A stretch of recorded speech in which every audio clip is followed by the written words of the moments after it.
because of steroids and cocaine. Shit. Like, so imagine what that's like. Yeah.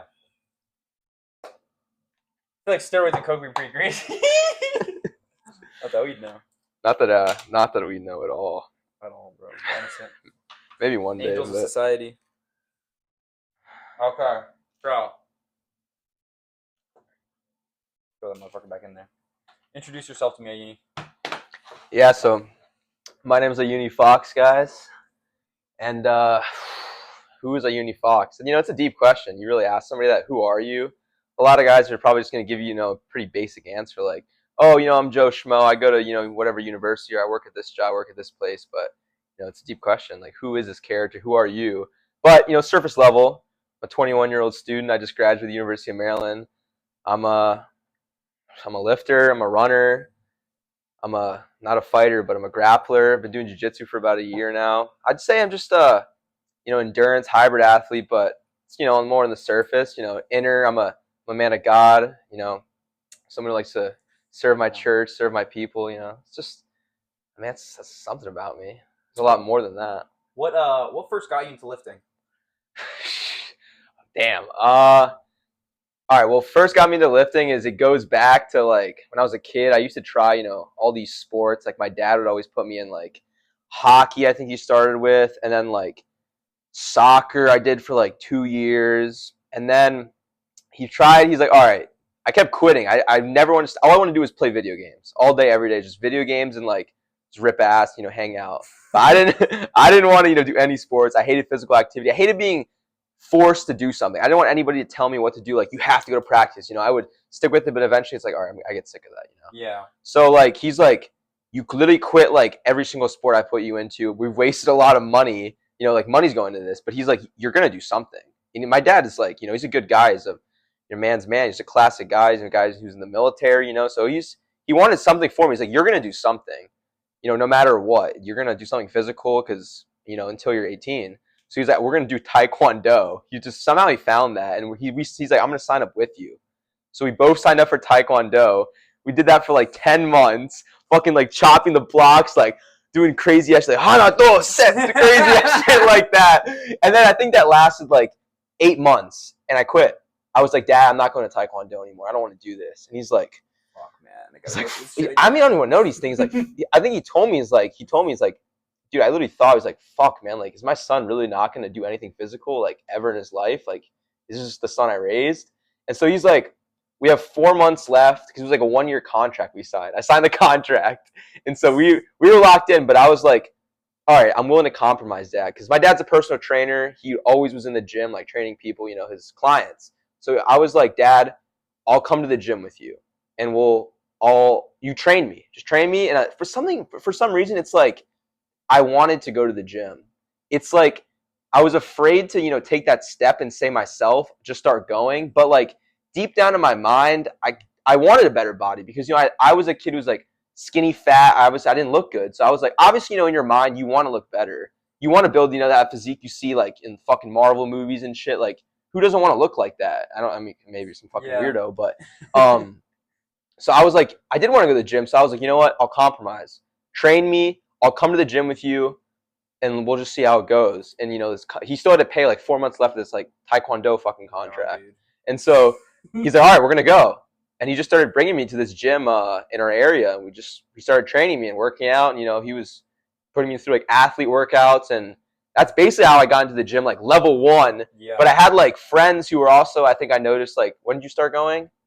Middle school, were you going? Yeah, middle school. Probably when did you start lifting, you said? I think it was like he probably started bringing me in 7th grade. Because I remember I would tell kids I would tell kids in our middle school locker room, I'm going to the gym with my dad, and they would like make fun of me and laugh at me like why do you look like that then? Yeah, and you're like, bro, like obviously, bro, I'm not gonna fucking look like 6-pack like those fucking kids who are running like the 5-minute miles in middle school. When he was 14. Yeah, no, like I'm not looking like that. I'm looking like shit still. So like people will see, you look like shit in the beginning, but long term, you can develop something great. And then they start saying, now I'm the guy who's like, oh yeah, obviously you go to the gym, you look good.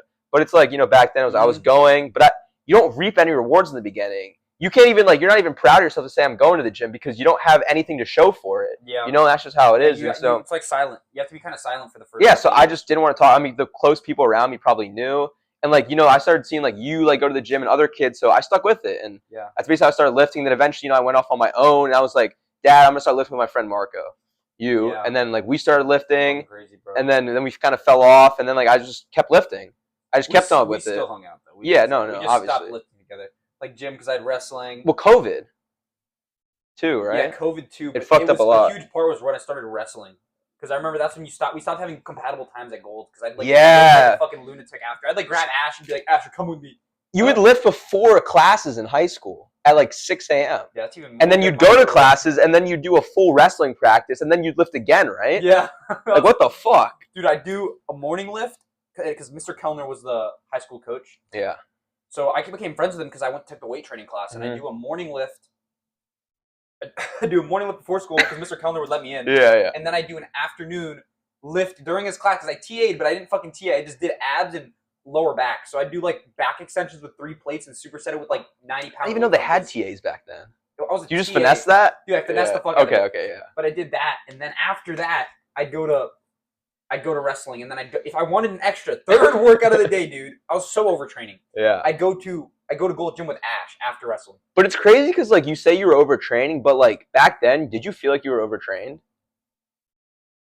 I mean, I had some lingering injuries, but it wasn't really overtraining. It was like wrestling. Like it might have been because it's. I put it like this: if I put too much effort into it and I train too much, the overtraining comes out in other aspects of my life. Like I got put on my ass like fucking first 4 wrestling practices. So maybe your performance could have been better. Back. That's when I blew out the back. I still have the back injury. Yeah. Because I probably already came into that with so much just accumulated fatigue. Yeah. So yeah, I don't know, but where else were we in your story from there? You got into lifting? Okay, yeah, so I got into lifting, and then I got a Gold's membership. We walked in. I think I walked in that Gold's with you that used to be like where the Planet Fitness is now, and we started lifting there. And I remember I was like I'm someone who's like very like I love my routine, and like I will like stick to that routine. It's really hard to get me off routine. I'm a lot better about that now, but I was so rigid. So like a year of going with my dad, I was so used to his routine, all the things he had me doing. So I remember you're like, we're gonna squat. I'm like, oh, okay, but I was like, Marco, I need a ramp.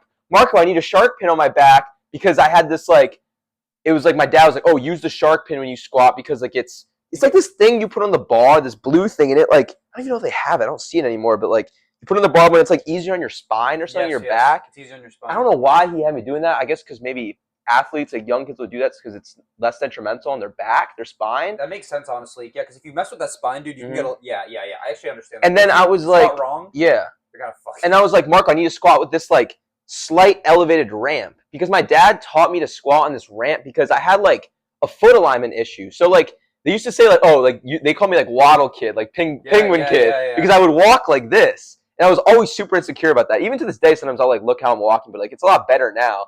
But like people are listening to this, like if you know me like that, you probably remember that shit in middle school. You know, I was fucking waddle kid, and so like he was putting me on this ramp because he said squatting like on this ramp would help fix that feet alignment issue, which maybe it did. I don't really know honestly, but the point is like first day we're squatting, I'm like, Mark, I need this, and you're like, dude, we don't have any of this shit. Just put the fucking bar on your back and you're gonna squat just the bar. And then I was like, okay, and then I just started doing it. I was like, it's so weird because like it just in my mind I was like, oh wait, I can squat without these things. But I thought I needed them. Yeah. I was like, wait, I'm squatting right now without them, like, and I'm just doing it. Now you squat barefoot, right? You don't even. Yeah, I just squat in my socks. Yeah. And like, I mean, I think the heel elevated things like for quads, right? Yeah. People do that, but I didn't even know that back then. Yeah. I was doing it for the feet thing, and so like, whatever. We just start squatting, and I think I died. Like that was the craziest leg workout ever. And I had because my dad is like. She trains athletes, and you're not fucking doing Jay Cutler, Tom Powell's like, you're not doing those kind of leg workouts with athletes, but you're doing those kind of leg workouts, and so like, dude, I don't even know why I was doing that either. Like, where did that even come from? You probably watched like Machiavelli Motivation, or some shit. I don't know how. Probably you and like Bill, right? I guess we came up with it, but I don't really remember how. Like, Bill was the one who taught me a lot of the initial stuff. Mm-hmm. Very knowledgeable guy, by the way. Very knowledgeable guy, man. I wish Bill the best of luck in whatever he's doing with his life now. Wherever he's at. Shout out Bill. A year and a half or 2 years, maybe 3. But yeah, that's another story for another life. But yeah, dude, that's pretty crazy. And so like, first day I remember we're hitting legs, and like it's after like our normal day in high school, which is like a 6-hour, 7-hour day of high school. We'd go hit the gym after. You pick me up. You took me in your truck. That truck you used to have. We drove to Gold's, whatever.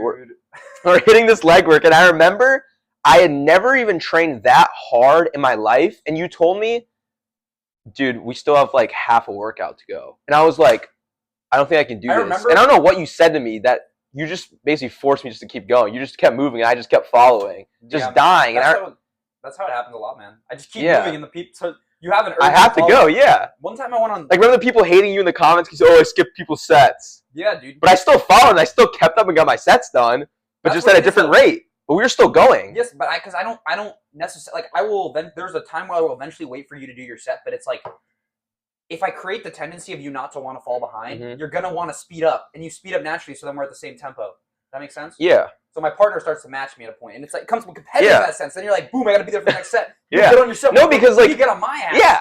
So it's combined effort to just grow us both. Yeah. Because we're both getting on each other's ass. Bro, it's your set now. I'm like, fuck man, but I was like, better switch song. You're like, no, bro, just get your set down. I'm like, all right.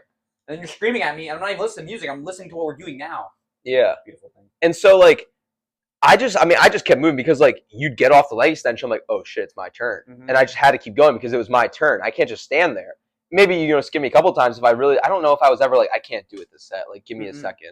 But like, dude, I remember you fought through that leg day. I remember this leg day vividly. Because like I can see it right now. Like, gotta die. Yeah, I remember like just being so dead in leg extension. I started like head bobbing because I was just that tired and destroyed. I remember literally like you walked away and I was like, fucking shit. Yep. Because I was that tired. I was not used to training like that. But if you just throw somebody into the fire like that, eventually they're gonna adjust, and then you're just gonna start training at that intensity normal. So we started training like that, like 17 years old with that intensity.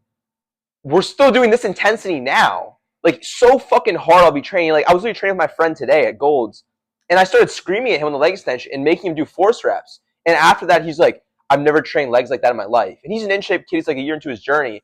But, bro, you start forcing kids to do force reps and, like, going past failure. And a lot of guys don't know that. They don't do that because, like, they're by themselves and, like, okay, I do my 10 reps and that's it. Yeah. Maybe I get a little bit of stimulus. I get a little burn. But there's so much burn left that you don't know about. There's so much more to go. But a lot of guys just don't go to that. And so, like, I'm training them today. He's like, I've never went that far. And I'm like, I'm like, damn, I've been going that far and just chasing that, like, just true failure for, like, 5 years now. So just what I normally do by myself. Like, I don't need, like, someone to scream at me and tell me to do it. Because I'm going to do that either way. I'm going to literally be like, my last rep is always going to be like, barely getting it up, bro. Take the table up. But yeah. I mean,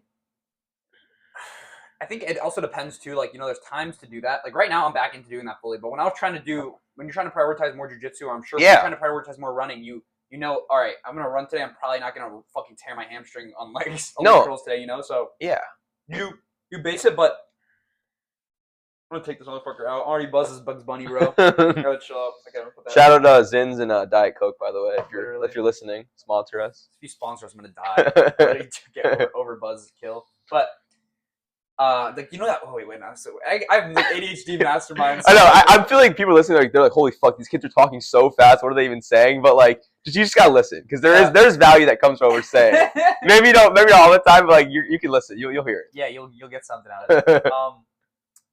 So we're talking about leg workout, boom, boom. Then after that, you started training on your own.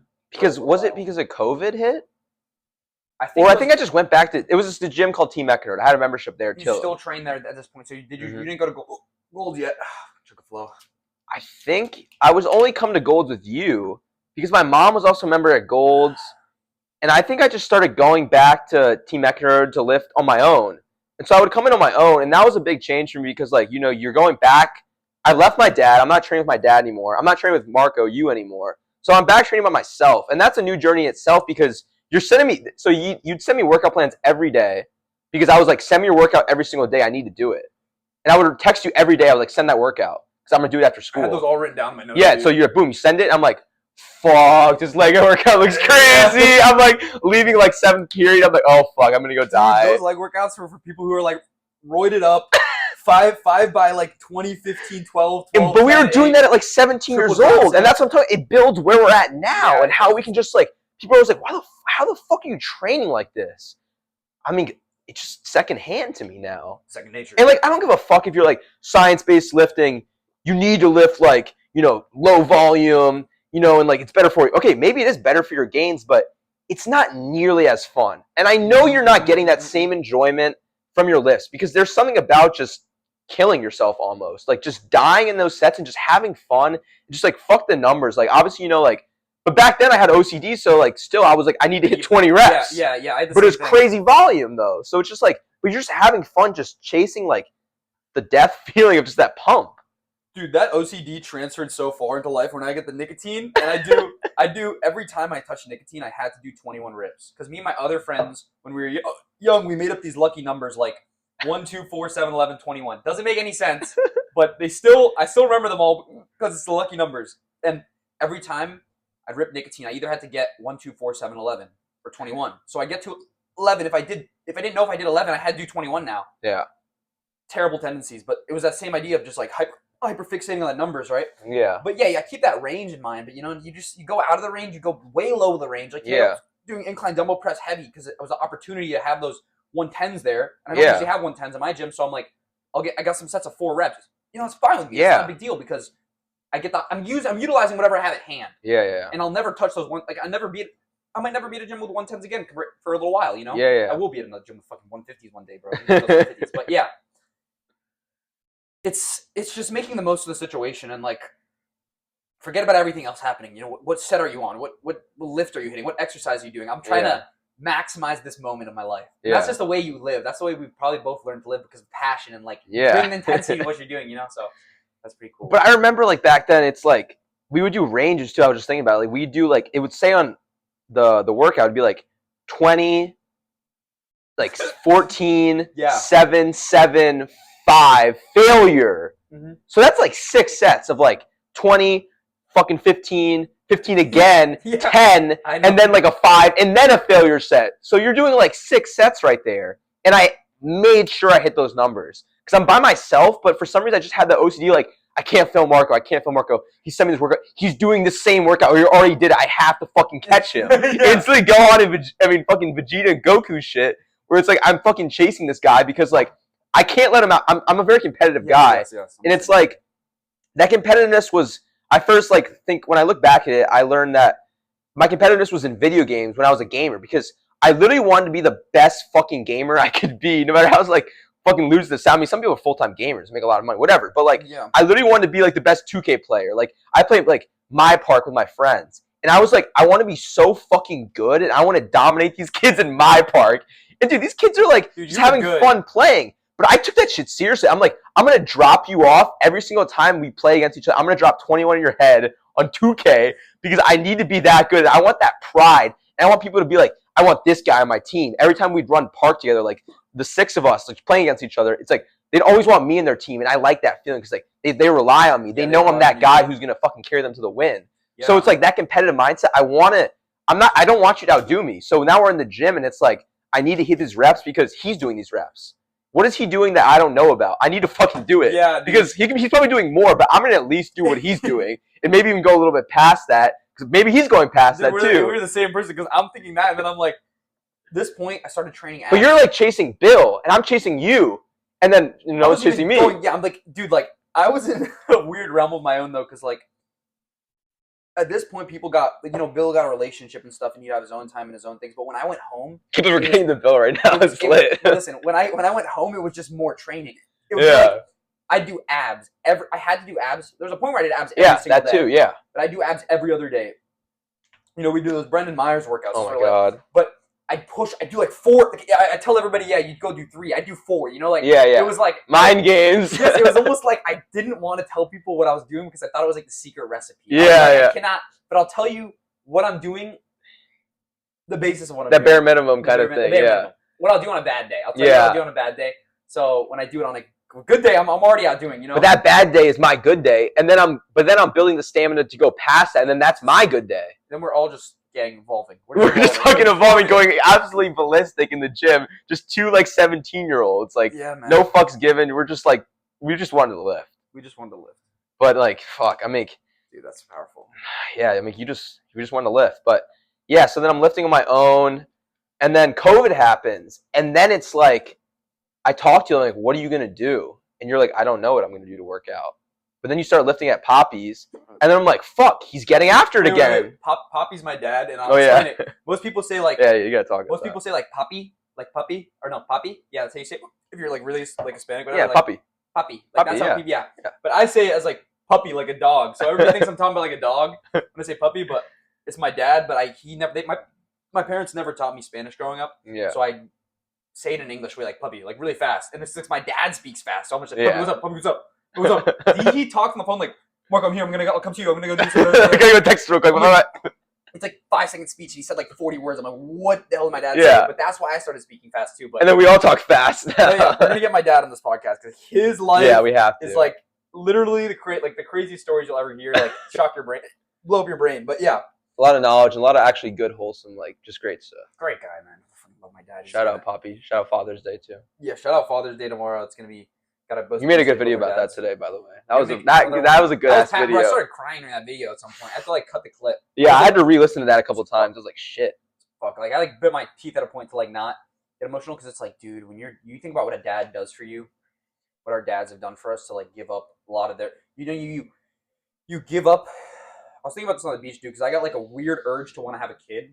Like like you ever had that? I had a powerful urge because I was listening to these women talk to. So I was at the beach this week, by the way. But yeah, I was listening. Yeah, we gotta get into that. That was. I want to hear about that towards the end. But I listening to these girls because I'm trying to sleep on the beach, but I couldn't sleep this whole week. I haven't been able to sleep recently because I've been so. I guess I'm on so go mode. Yeah. I sleep maybe 6 hours a night, if a good night. I wake up an hour before my alarm. I say I'm usually 7 hours, and I wake an hour before, and I'm like, fuck.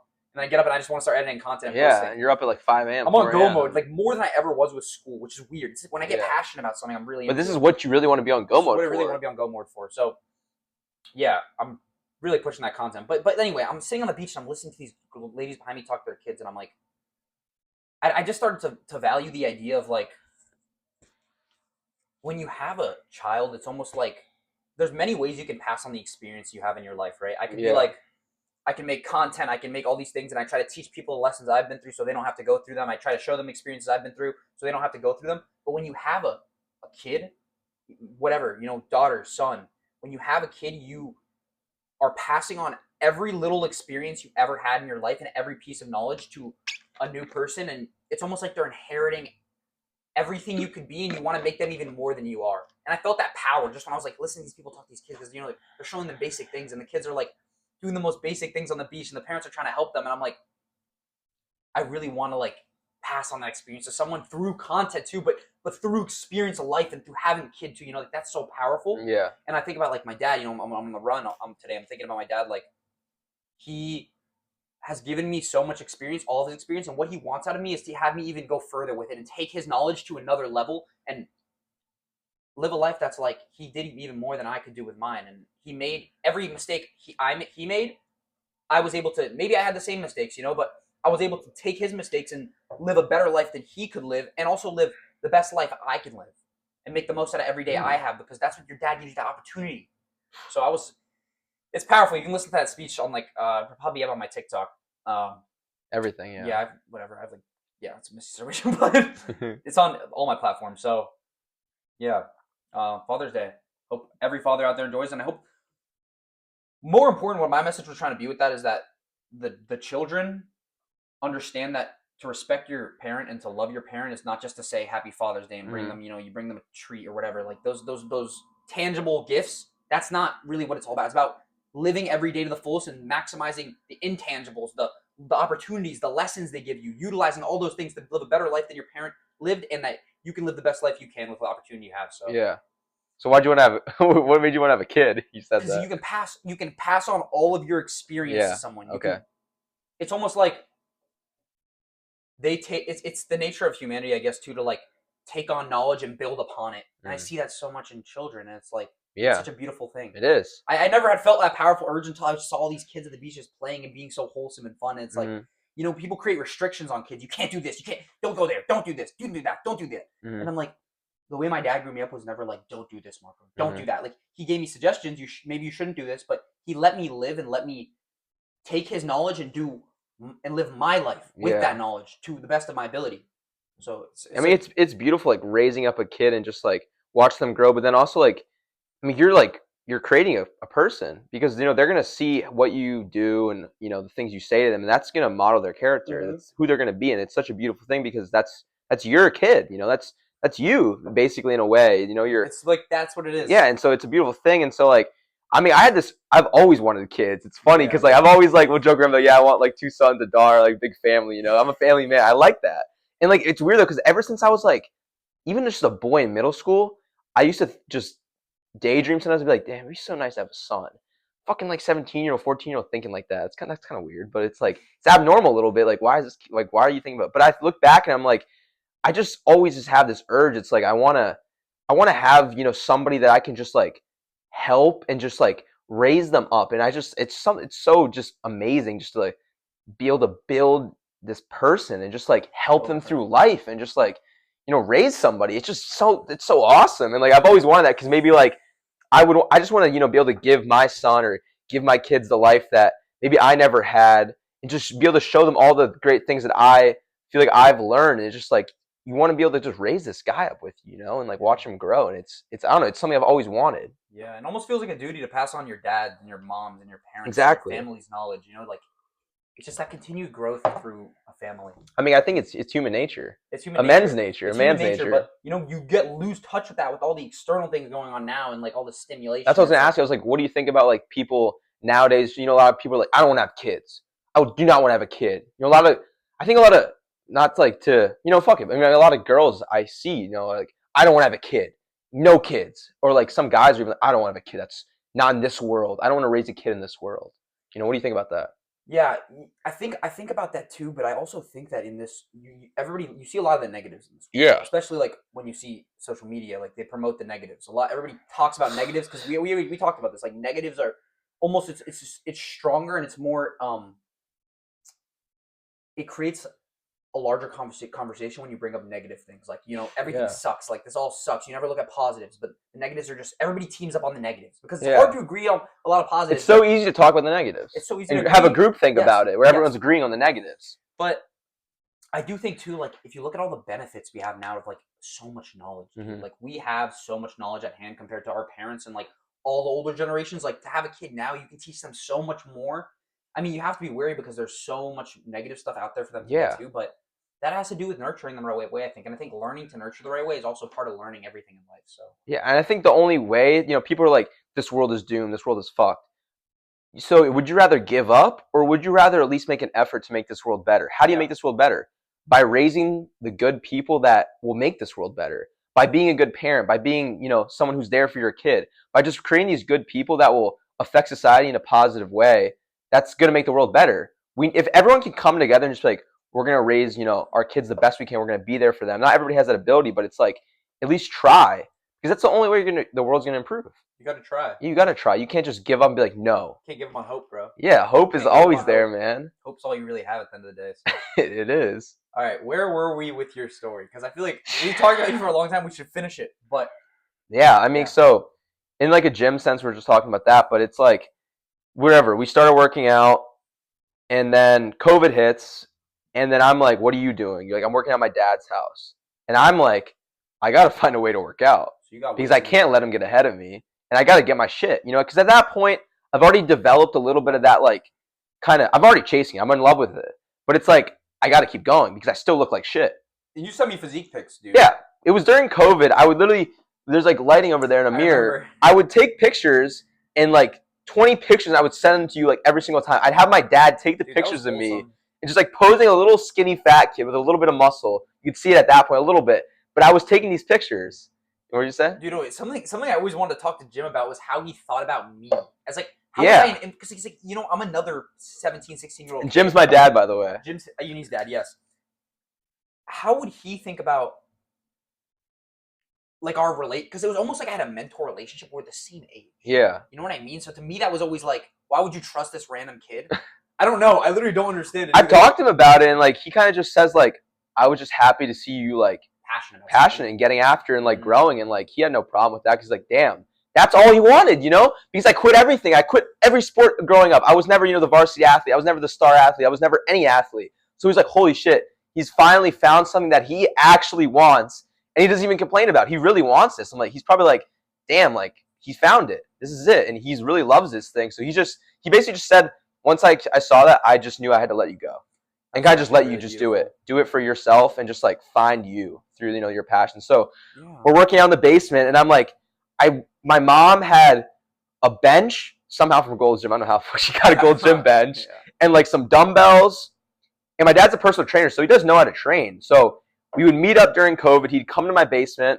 I was like probably up to like 4 a.m. playing 2K. I'm still gaming heavy because I love gaming still. At that time, how much, dude? I think I was playing Fortnite at this point. It's COVID. Everyone's gaming. Everybody's on social media. But I was like, the least thing, looking back, I was so happy I did was work out because I could have lost all my gains, gotten fat as shit, and just became a fucking bum if I stopped lifting, and I could have lost it all. But because I kept working out, I kept that love for the gym. So when the gyms reopened, I was there the first fucking day they opened. I was in that gym because I was like, oh my God, finally I have a gym. And I'm not fucking working out in this basement anymore. But we got these dumbbells and I would just, he made me modified workouts to do at home, COVID workouts. And so I would do them with the dumbbells I had, with the bench I had, push-ups. I had like some cables I fucking tied to like this pole over here. And I was doing like face pulls with them. Yeah. And my dad would just basically just coach me kind of through it, but he wasn't really coaching me because I was still kind of just going hard and shit on my own. He would kind of just watch. We'd put a speaker on. We'd just crank some music, and he'd work out too. He would do the workouts here because he didn't have a gym either. So we were working out together, and we kind of came together. That was the last time I really worked out with my father, like that kind of coach and son relationship that we kind of had in the beginning. We came back and we did it again during COVID. And I think that was like the last time we really had the relationship because it was like a 6-month span that we were lifting in our houses, probably some shit like that. And so that was the last time we did it. But we'd work out together, and I did the best I could with what I had around me, and we got after. And then how did you get after it? Because you were in a different realm. You had a different journey than me. I was you worked out in someone else's house. So special guy. Dude, so all right, we'll get back to wait. Let's finish. Yeah. I'll play my whole story later. Okay. Mine's just long too, but I feel like I've jumped into pieces, which is fine. Yeah. Because those are pieces I wouldn't have mentioned when I went over my story, but we'll finish yours. Okay, yeah. So, I worked out in my house. We'd work out. We'd go get food together, and it was a great time just spending time with my father. But my dad is really like stubborn, and I'm stubborn too. We both like our ways, and so we disagree a lot. We get into arguments because I'm trying to do like 4 sets of 20, and he's like, bro, what are you doing? But I was like, I told him, I was like, we'd get in arguments, but eventually he just stopped it. He just let me do my thing, which is the nice thing, having a father like that, because some fathers would not let their sons go off to do it. They would make sure they're controlled, but he let me have that freedom, and it's good to let your sons have that freedom and just fuck around and find out, And so we'd work out together here. Gyms reopened. Because we trained with so much volume. And he's a personal trainer. He does not have his clients, a normal adults, do 4x20. Yeah, and it's like we didn't understand really. I guess he kind of did understand eccentrics, but we only utilized eccentrics at failure. It was like power and like explosiveness and energy, but it's those principles of like passion that we bring into our lift. So it didn't. I can see what if my son was doing the same thing, I would have let him go because it's like he has passion, and that's really what matters. Because at the end of the day, you're gonna look back at it and you're gonna be like, did I train with 20 reps? Did I do 8? Did I do 6? Did I do 5? Like you lifted with passion, and that's what you're gonna pass that on to the next people you train with. You're gonna pass it on to everyone in your life, passion, and that's like what really matters out of it. So we go on. So okay, now we're past. You're in this relationship situation with your dad. You're past COVID pretty much now, right? Yeah, and so gyms are reopening, and I go back to Team Eckner, which is the gym that I trained at for a very long time. I worked at this gym, and so I just started lifting again at Team Eckner Road, and it was senior year, so I was like 17, and that's when I was just going to the gym, and I guess it kind of just became, I went back into like a routine stage. It was just normal, and we were working out hard, and then, college comes, I'm still lifting, but it kind of evolved from like that, like very strict, I didn't, go for it. And so I stopped doing as rigid the 4x20. I started to find my own path and my own kind of, I knew just through following you and doing these workouts, I was able to create my own workouts and kind of my own thing I knew I wanted to do through also looking at stuff online, not just you. And so then I just was lifting, man. And then shit, I met these powerlifters at my gym. So we got into this big all right, so fuck. There's so much memories I'm going through right now. So basically I met these powerlifters, strong ass guys, shout out Justin and Joe. And so I would watch these guys fucking squat, bench, monster weight. And like this is a gym that had some good bodybuilders there too. And so like you're a young 17-year-old kid, you're like, what does 4 plates even feel like? I want to get there. And so you're like, we start chasing strength. You started chasing strength too. And so we kind of did like, all right, power building was like really popular back then because like David Lay power building, like all this shit. So I started chasing like numbers and strength through meeting these guys, and then also like through watching like anime back then. We wanted to get strong as shit and get big and just get strong. And so I started powerlifting, and we found like these free ass programs on like Reddit and stuff. And we started doing powerlifting programs, and then I just started chasing strength, and eventually I was like 17 years old. I competed in my first powerlifting meet, like 75 kg. I got first in my weight class, which is like, I mean, fuck. Going back to like the skinny fat kid I was talking about earlier, he would have been so proud to see that. And so I was just, so happy and ecstatic just to be able to go and compete. Like you're throwing yourself out there, and it's like, I mean, I remember that they would talk to me after, like, damn, like you did that meet. You kind of just signed up, and I think I just did it because like they were doing it. And it's, I mean, that's not, you don't just want to do things because other people are doing it, but it's like I was inspired. I wasn't just some dumb rat just like chasing it because they were doing it. I wanted to get strong. So I was like, I'm going to compete in this meet with this other buddy of mine, one of the guys who's doing this meet. And so like I signed up and I did that meet and I trained for it. I fucking like snapped my back up during prep, still did the meet, did well, and like fucked up my body after, but like, that's a whole other crazy story. And so then like, I mean, yeah, we just started chasing strength, and then like aesthetics came, and like we were chasing aesthetics, we were chasing strength, and then like your kind of lifting journey just evolves. You go through stages, like you bulk, you cut, you chase strength, you chase volume, you chase a physique, and then I mean, shit, it leads me to like where I'm at today. It's like now I'm like a hybrid athlete. I'm like, I'm running, I'm lifting, but the one thing that remained the same, the one constant I'd say is passion. It's what we still train with then. We train with that then, we train with that now. It's like, it's still the same. Yeah, and so I mean, that's kind of where my journey led me down. Like, there's so many things I could get into, like minor little arcs I had and like little different segments, but like that's basically been my gym journey. Is like just finding different things, just chasing different goals, because there's always this new goal that will come about, and like I get obsessed with it. And once I find that goal, I'm like, I really lock in. I'm like, I want to train for this certain event or this certain thing, and like it kind of changes your regimen, but you're still lifting with passion, you're still training with passion, no matter what you're doing. And so it leads me to where I'm at today.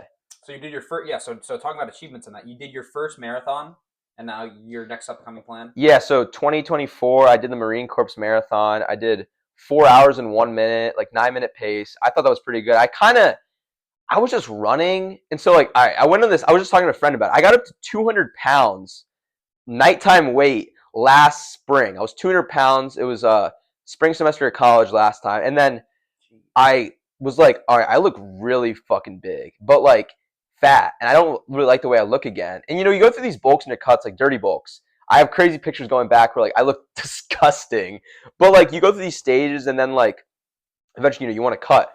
But this time when I was cutting, I remember like, all right, so 2 summers ago I was lean again, and so I remember we were running back then, but we did it for like a month. I didn't think anything of it, but I kind of was like, damn, I could low-key like do something with this running thing, because I kind of felt like I was fast, and like I felt like I could do distance. There was something about going the distance and running that really kind of called me, and like I really like running distance because it's something that's like, I'm not a fast kid, I'm not a anything. I'm not like these fast kids, all right? But the one thing I have is mental, and that's from what we were doing way back then. It created this mental discipline that like an endurance that we can go really far before like I'll go so far before I give up. And so it's like the distance running is exactly what you need. You need a strong mental, and you need to be able to just basically die and accept death. And you just run and just be so shot, but you just keep going. That's distance running, like far distance. And so I come around, I'm bulking. I'm like, this cut I'm going to implement running. So I start running, bulked up, and I'm doing like 2 miles is so hard, 3 miles, 5 miles. Eventually I work up to whatever. I run 10 miles like last summer. It was my big achievement. I ran it. I was like, I'm going to run 10 miles before my 21st birthday. And I don't know if you remember, I was like, I had an internship too. So I was working like 7-hour shifts. I'd get off work, I'd go lift, and then I'd go run, or I'd go train BJJ at this like crazy ass jiu-jitsu gym. And so then like I'm just running it, I'm chasing running it, but then like I eventually just like I want to do a marathon, because like I'm running and like you hit the 10-mile mark, and then it's like the next goal is like a half marathon. So I do a backyard half marathon, which just means like I just ran in like my neighborhood. I did 13 miles. And I was like, damn, okay, I did a half marathon. What's next? And it's like, I was like deep in my mind, like, imagine you do a marathon. Imagine that feeling like running that race and just like finishing it. And I'm imagining myself, like, I remember I'd be during these runs, I'm like, just, Uni, imagine like running into like your mother's arms, like, and just being so happy. Like, that would be a crazy feeling to finish a marathon. Like, I thought that was like impossible at that time. So I was like, damn, I got to do that because that would be sick. So I was like, I didn't commit to the marathon yet, but I was like, it was in the back of my mind. And I don't know if I told anybody about it. I was like, I'm going to do it. And so eventually I found them. You did tell me. I think I did. Yeah. Texted me and like one other boy. Yeah. And so I eventually it was this fall 2024. I'm like moved in, I'm living with you, and like the beautiful thing about living like on our own and like living, if you're in college, like living on your own, you have freedom that you never had when you're living with your parents. And so in this like freedom, I was able to really kind of find myself and train how I wanted with like no kind of like it's not a distraction, but it's just a different feeling when you're at home. There's things going on, people in your house, your mom, your dad, your brother, your sister. But when you're on your own living with just other guys, they don't bother you because they have their own shit. They don't have time to fucking ask how you're doing all the time. Like, of course we talk, but it's like you have the freedom to go off and really be on your own if you want to do that, or you can put yourself in the group and just follow the group. You don't really find yourself like that. You don't find yourself. But I chose the path where it's like, okay, now I'm really living in this house. I'm a senior in college. This is where I really have the freedom to commit to a goal. So I'm like, I'm going to stick with this running. So I started prepping and I signed up for this Marine Corps marathon and I started training for that race and I just started doing distance. And I remember I did a 20-mile run. Longest ever. I fucking died. It was so bad. Backyard 20 miles. So like there's no aid stations. There's no like water shot and like electrolyte shot every mile like how a normal marathon is. So like I just had like a belt. I put some water in. I bought like some gels because like runners take gels. And I bought a couple of those. Literally died. That was like one of the hardest runs ever because you don't have like water. I remember I ran into a gas station like 17 miles in. I bought a water bottle because I was literally like, I'm gonna die from dehydration. This is so bad. And so I do that thing. I'm like, damn, that's 20 miles. You're ready. Because I remember we had this roommate, Yin, and he was like, if you can do 20 miles, you'll be ready for the marathon. But you have to get the 20 out the way because once you do 20, it's only 6 more miles. You can do that. Like, I know in myself, I can do 6 more miles. If I get to 20, you can do 6. So it's like, I'm ready. And I was already signed up for the race. So it's like, now I have the confidence. And then I ran the race. I did, pretty well. And so now I'm at the point where, I'm an established runner in my mind. I still run 3 to 4 times a week, usually like 8 miles. I do like 1 hour runs right now. Kind of sometimes I'll do speed work, but now it's like, I want to do an ultra. And an ultra is anything past a marathon. And so I want to do a 50-mile ultra. In November, there's this JFK 50-mile ultra. So we're in June right now. And so that's still a while away. And, I'm also graduating, so like, I don't really know where I'm going to be in my life in 2 months. I could be in fucking Spain. I don't know where I'm going to be because I don't even have a job right now. I'm still like looking for a job and my life's so dynamic right now. Like it could change like that, change on a dime. Speedboat. And literally speedboat. And so like I have that race in mind, but I also am comfortable with the fact that it may not happen, but I want to do it. But I just don't know where I'll be. Like I could be living somewhere else. So I'm going to do it. I really think I will do it because I know that voice is going to come back in 3 months and it's going to be like, hey, remember that goal you told Marco about? Remember that goal you had in your mind, that ultra? It's fucking time, buddy. You got to gear up and you got to start training. And I'm going to probably train. I'm probably in 3 months from now, you'll probably see me. I probably will be in a prep and I probably will do the race in November, like 6 months from now, whatever it is. But I'll probably do it. And so now I'm that goal is in mind. I also had another goal, compete in my first jiu-jitsu comp. We did that together. I knocked that goal out because it was like goals for 2025. I remember I made that list. And so like I did that. So now I'm actively doing jiu-jitsu. I'm actively running. I'm actively lifting. So like fitness wise, that's my goals. That's where I'm at. And that's kind of where I'm at like after all of like the shit I just talked about. Yeah. That's where I'm prepping and that's like kind of where my mindset is. But I mean, the beautiful thing is like I said, life's so dynamic. So I literally don't know where, 6 months where I'll be, so that's kind of where I'm at. Yeah. Good story. Yeah, a lot. Like, we've talked a lot. Honestly, I think we were planning to make this first podcast like 30 minutes, but it's probably already been 30 for you. I kind of wanted to go longer than 30. I mean, I kind of knew where it was going to go, I was just hoping, like, we'll see. But yeah, we're like 40 in. Yeah. So I guess that being said, you started my story. So All right, so who are you? Introduce yourself. I'm Marco Martinez. Man, That's a crazy question. Who yeah, are you? I know. who are you is a crazy question, but let me think about my upbringing as a whole. So we both have divorced parents. Yeah. That influenced me a lot because my little brother, when he was a kid, he was diagnosed with hydrocephalus. His brain never fully developed, so he's disabled. He can't walk or talk. He's 19 right now. His name's Shout Michael. out Michael. Yeah, Michael. We love Mikey, bro. Call him Mikey. And he can't do much. Parents take care of him. Send him to school now. Yeah, but that's a pretty big thing because that'll come up again and again throughout my story. Yeah. So that's huge in my life. I have an older brother too. Ricky. Yeah, dude. I have a whole large family, but a lot of drama within that and a lot of stories within that. But that being said, I started off my fitness journey. It was about what am I? 7th grade, I think.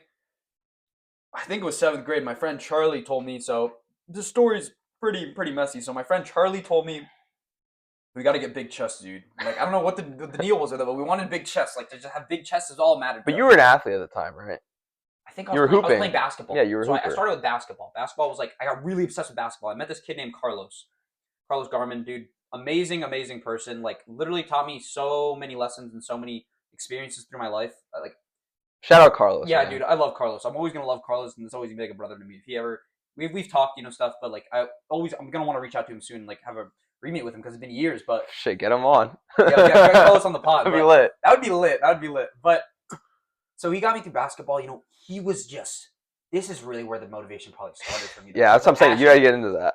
Because when we played basketball, everybody was playing kind of for fun. It was like, you joined an AAU team or whatever, you joined the school team. But Carlos was like playing basketball like it was like life or death. Like it was, he was playing like he was Kobe Bryant. I mean, Carlos was good for high school. Carlos was like athletic, but he would have us train like, he'd be like, okay, Marco, you're going to sleep at my house and we're going to wake up 5 a.m. We're going to go to Tilden. We're going to run 2 miles. Then we're going to run stairs. Then we're going to run hills. Then we're going to get up 1,000 shots. Then it's like we're training for 6-7 hours. We're there for so long until like 1 p.m. So we get there, we run, the sun rises. I can't run at this point. I'm running like maybe a 10-minute, maybe 10 minutes per 2 miles, maybe. But I'm like about to pass out after, and he's like, all right, we got to do hills. So we're running like this training. We met Coach Gill. He was my first basketball coach. We'd pay for personal training sessions. Like my mom, my mom didn't care as long as I was training. She's like, okay, well, I'll pay for personal training. We'd go with Coach Gill. He'd have us like get up 1,000 shots. We're doing sprints. We're running stairs. Like I'm literally like, I think I threw up at some of these. Like you would want to die. And Carlos would kill the workouts. Like we'd have 10, 15 guys at a Coach Gill training session. Would be like, Carlos would kill everyone. It's like, he's just faster. He's getting up more shots. He's moving at a faster pace. We're all trying to keep with Carlos. So I saw that opportunity to train with him alone. I'm like, yes, I'm going to train with Carlos alone because this is the best. This is the way I can get the best of what I'm doing right now. So I take him up on that opportunity. We trained together. I ended up going to a private school for basketball in high school, Covenant Life. So what were your goals? Like, did you have goals? Yeah, I mean, at the time, I think you're young. You think you have these ambitious dreams. What'd you want? I'm going to go play overseas or something, play professionally. That was my goal. You wanted the NBA. Yeah, I wanted the NBA, but at a point, we get more realistic. We're like, okay, we'll play overseas. Yeah. It's still, honestly, that's not even that unrealistic. You want to go to that school for short people, right? The basketball school? Yeah, there was school? like a college school where they had like a short point guard. I remember that, yeah. But, yeah, so I'm training for that. I'm pushing. But then when I go to the private school in high school, I wasn't getting playing time on varsity. And I was That's a big decision, man. You going to a private school, you left your friends. I'm going full in for it at this point. And I think when I gave up on my friends and all those things for basketball, it kind of deterred me from it. I was almost. How'd you even have that mentality to do that? Because it was Carlos around me. Dude. Yeah. He's pushing me to just get so obsessed with the sport. I'm like, okay, we're going all the way in then. I guess I'm gonna train like this is all my life's gonna be basketball. We wake up because we do other things, fitness too. We do some like explosive training and stuff, not necessarily lifting, but like explosive workouts to get strong. And when he pushed me to do that, I'm like, I'm a person who can get obsessed with things. So I'm like, I'll do it. I'll go all the way in with you. Yeah. So I went all the way with Carlos, and he was kind of carrying me. Like whenever my drive would go down, Carlos would shoot me back up, give me that like initial drive, like when I was down. And that's not something I have forever. I can't even say I have people who do that often now. Yeah. But Carlos would fucking like get my ass up, and he'd be like, dude, you gotta go. Early morning wake ups. I'm like, dude, I don't know if I can do this, man. I don't know if I can do it today. But anyway, Carlos is doing really good on the team. Like he's balling hard, but I wasn't getting any playing time, and I was like, I just felt so behind him. He was a couple years ahead of me. He was like a junior and I was a freshman. But at that point, I started to deter because I'm like, I don't really get playing time. I'm kind of coming to these practices just to like. You were frustrated. I was frustrated. I was very frustrated with the situation. I'm giving up my entire life. You're also going to like kind of shitty school, right? Yeah, you're going to a shitty school, and I have to take the metro to school every day. So I'm like, this situation is just miserable, man. I lost all my friends for this almost. Yeah. So then at some point, I'm like, I'm going to go back to Walter Johnson, which is our public high school. Yeah. And I'll try to go play basketball there. And then I go there, and I think I started lifting so I met people there. I started lifting. JCC. At JCC was this whole time we'd been playing basketball there. And they had a gym there, right? They had a gym there too. So I kind of just heard from basketball at this point, and I was like, I'm gonna start lifting a little. And then I remember my shot got really broke. But is there someone that brought you into the gym? How did you even have the idea to start lifting? Charlie. Okay. So Charlie was like, we're gonna hit chest together. So I'm like, bet we're gonna hit chest. We're gonna get big chests. So then this was like maybe 8th grade at this point then. And so I'm playing basketball and doing it, and then my shot started getting really broke. That's why I went to Covenant Life. My shot was broke too. I remember at Covenant that, Life, I was having like issues. But you had the handles. I had the handles, but I couldn't get shots down just because I've been lifting so much. It was messing with my shot. I was messing with my rhythm. I was losing confidence and I remember I'd lift. And they were like, Marco has a broke jumper. Yeah, but you lay that shit up though. Yeah, but it was like I wouldn't get play time because my shot was just wasn't there. Like my game was falling off for basketball because of I was lifting at the Covenant Life gym before practice. Okay, so you were lifting at Covenant. Yes, but I was prioritizing lifting. Really. Yeah. And I didn't really notice at the time. I didn't know that. Okay. Yeah, but I started to deter from basketball because of that. And then I'm like, oh whatever, I'll just go to WJ and play basketball there. And then I go to WJ, and I just kept lifting. And my basketball just kind of gave up on it slowly. I'd be in gym class, basketball class, and we'd be training I'd be training abs instead of playing basketball. So I'm like, all right. Is it a noise when the camera went off? Why? I heard a little boink. Oh, maybe. No, I think we're chilling. Okay, no, I just heard a noise. I cut it. Yeah. I can check that. Should I restart it? 84 minutes. I know. I heard like a little boink. I don't think so. These mics are still on, so I don't think there's an issue. Yeah. But so we're playing. So I get away from basketball, and I just focused on lifting more. And then I gave up. I gave up on basketball at this point because I'm like, it's just not worth like going to tryouts and having to do everything for it. Whatever. I'll move on with that. So I just started focusing on lifting, and I met Bill. I met this girl actually. I met this girl, my first girlfriend. We started dating. And then I met Bill through her, and Bill was like, you want to go to the JCC and work out with me? So I'm like, okay, we'll go work out at the JCC together. So we started working out together, and we're at this point, I kind of gave, like, I'd still do basketball every day, but I'd barely do it. And then lifting, it started to outweigh it. And when did you really stop basketball? 100%. Probably freshman year of high school. Yeah. So then I stopped playing, and me and Bill just started lifting. And like I'm in my relationship, I'm kind of focused on my relationship. I cut off a lot of my friends that I came back to WJ to get back with my friends because they were all at the public school, right? Mm-hmm. And I still ended up cutting them all off kind of just for my girlfriend and kind of for lifting. So I was basically just hanging out with Bill and lifting. And all my other friends were mad, like you're being a dickhead, Marco, whatever.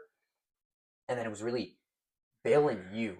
You were like the only friend I had really at this point left because like no one wanted to talk to me. They were all like, Marco's a dickhead. Now you didn't care. You never cared because you had been through me so much. You were just like, at least she's like loyal to me, right? Like you said, still text you like, you want to go out to lunch and stuff. Yeah. And honestly, I was kind of a dickhead to you at points too because I'd be like, I'd like just choose you when I couldn't go with my girlfriend. Yeah.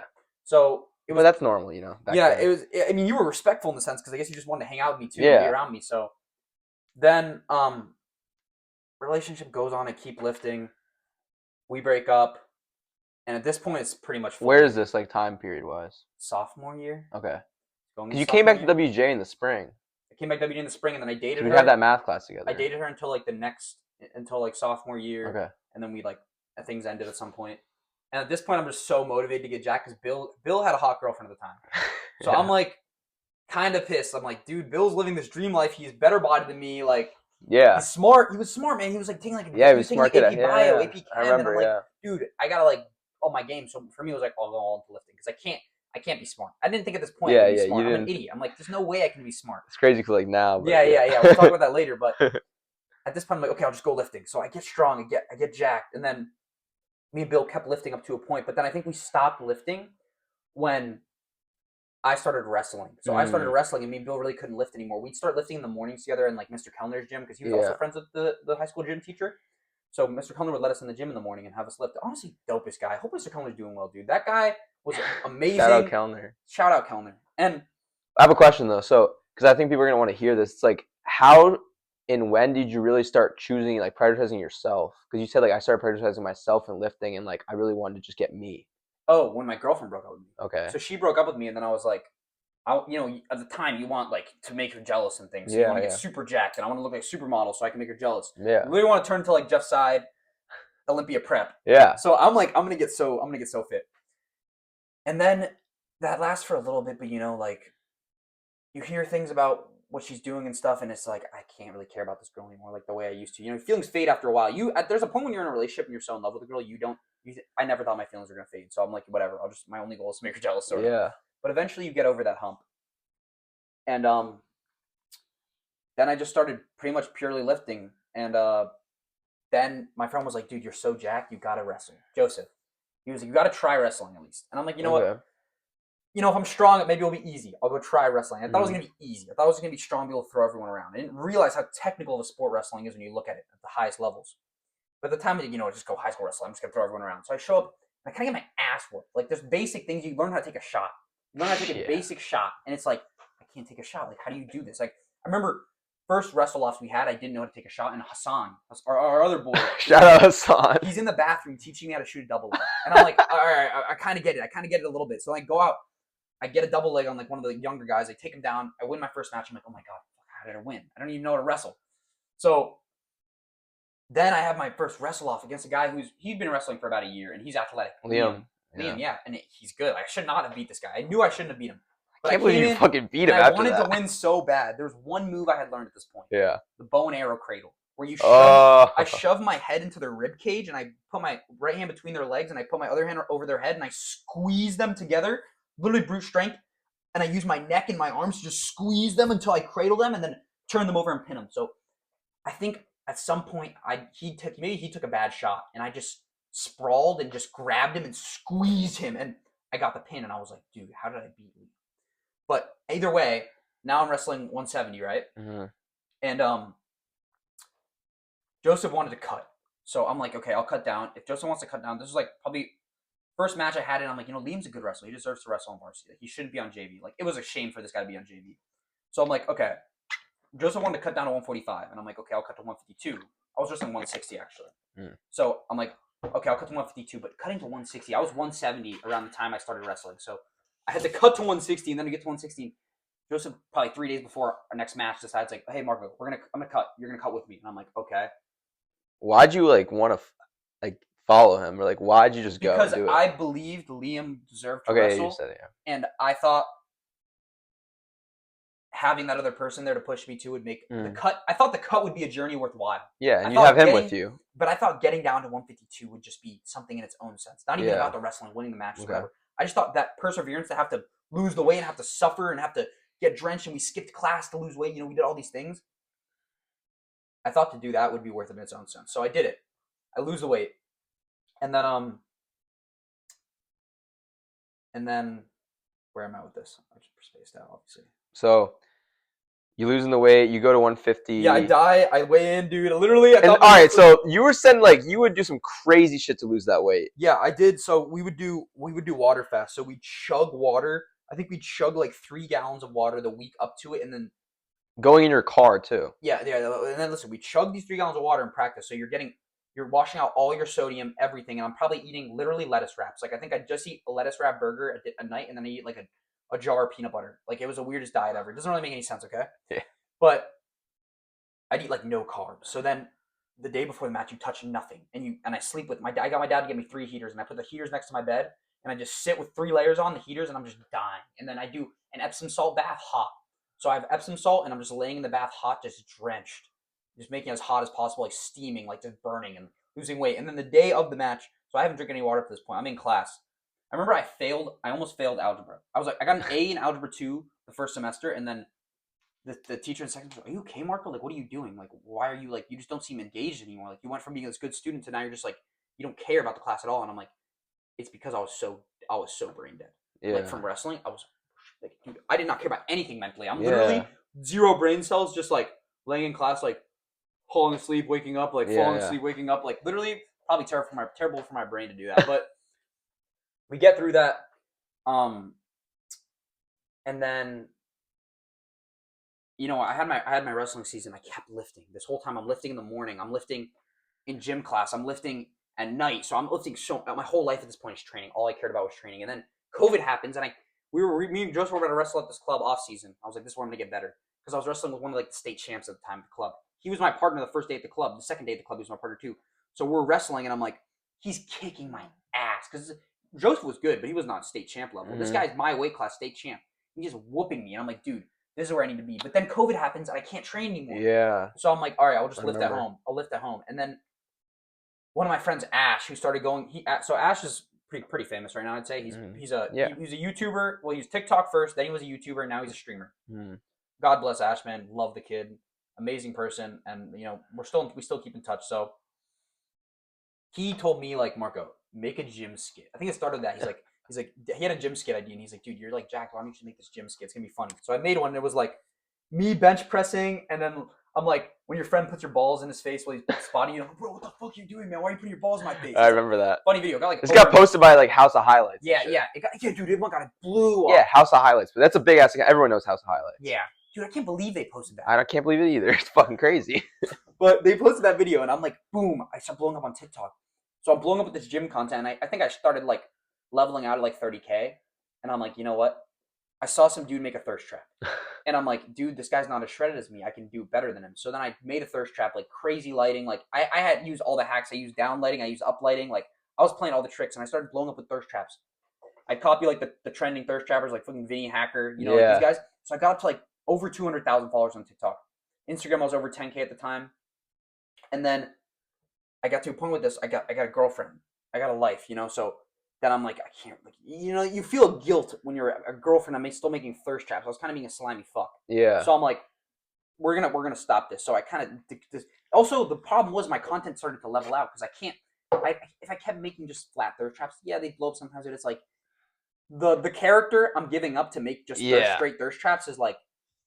Those ones were a lot, bro, because you have to get in a certain mental state to sit in the dark and make a fucking thirst. You get an ab pump and it's a process to make those demon thirst traps. And I'm like, school. I started going to college at this point too, dude. I feel like I skipped some years here, but a little bit. There's just so much story in this. It's hard to encapsulate it all. But then I kind of gave up on it. I go to college. I keep lifting. How'd you feel mentally with like the thirst trap and with like girls like commenting and like just like all this like kind of shit? Like when you're making thirst traps, you're kind of getting you're different breed like of weird. I'm not gonna lie. You're different breed of weird too. I'm getting hate from everyone. But at this point, I didn't care about anything. Yeah. Because I had reached that mind state of just like, who gives a fuck what anyone thinks, dude? Like, and Ash would tell me like, dude, if you don't care what anyone thinks, you're gonna be fine. So I kept doing. You just want to blow up. I just want to blow up. All my thoughts is numbers. Yeah, numbers. Yeah. I think I made probably like a couple grand off of TikTok. Like you made some money from those thirst traps blowing up. Because you get on like whatever. They had like the fund at the time that paid you for videos. I remember that, for views. Creator so fund, it was insane at the time. You get paid for views, dude. So yeah. I just keep making videos just to get views.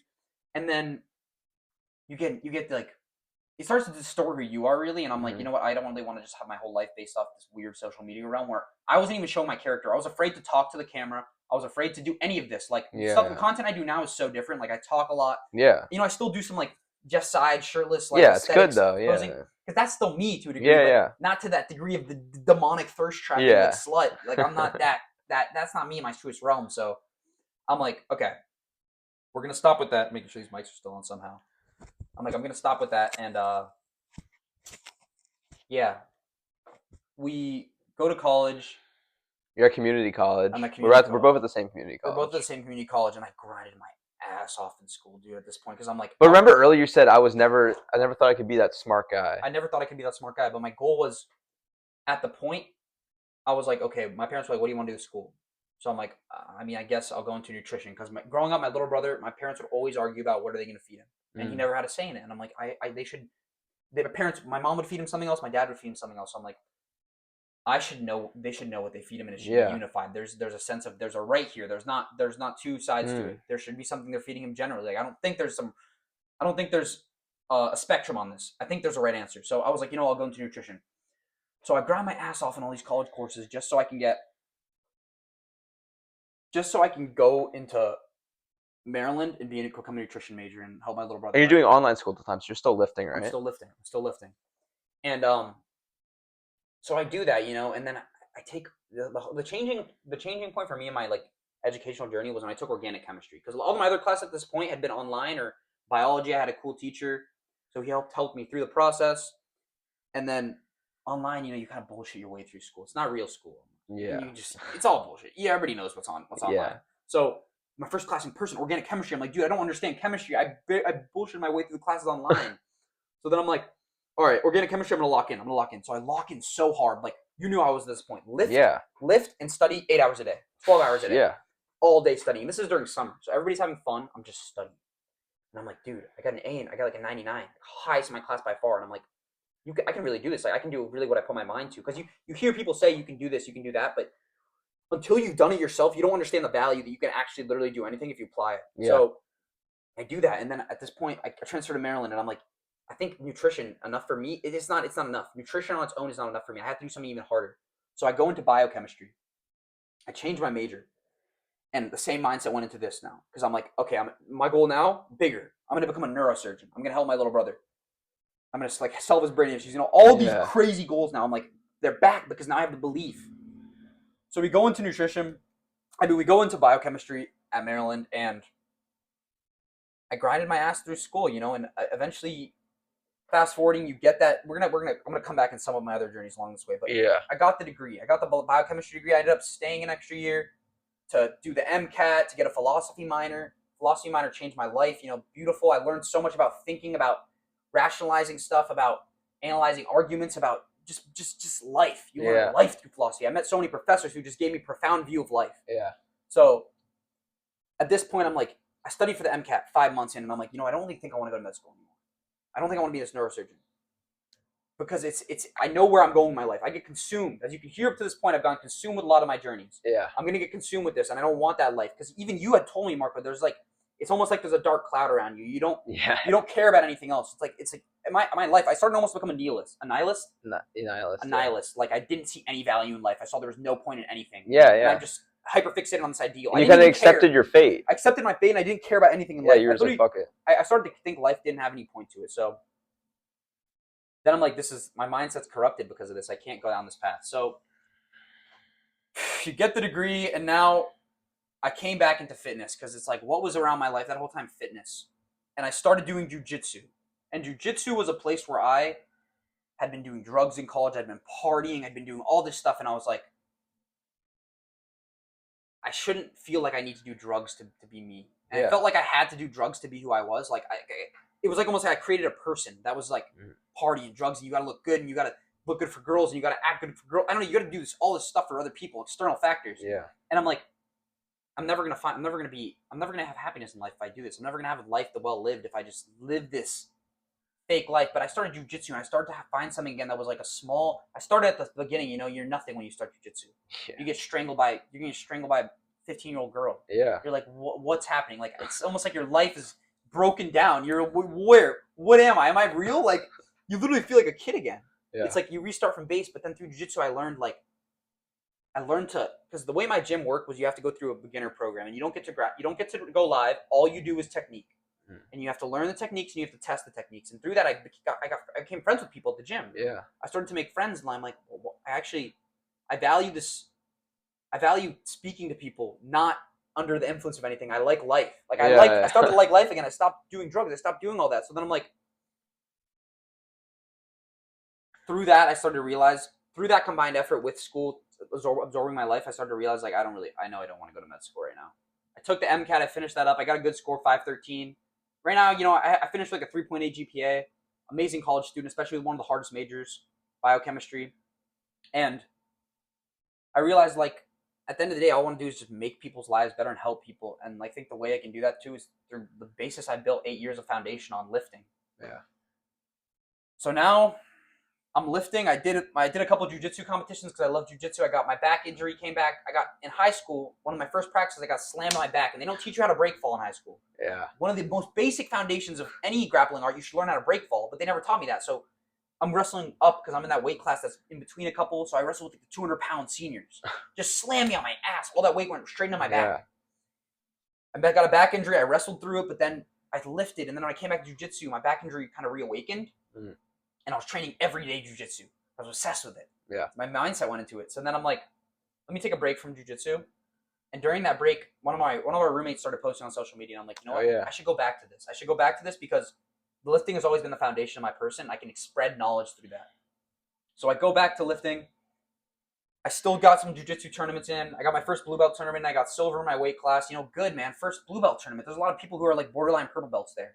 So I got that experience. And through that, I started to realize, like, yes, I love jiu-jitsu. Something I want to do for the rest of my life. But even more than that is fitness. I want to spread energy. I want to spread passion. Like, all these values, all these lessons I've learned, I want to spread that. So that's why I started posting the content I do now. You know, informative content, philosophical content, knowledge content on top of the lifting.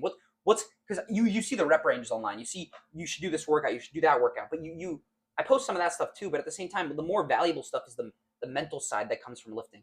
Especially because we're at such a young age, we've already developed all these principles. Why not help people develop those principles? Yeah. At the end of the day, man, I can personal train you, right?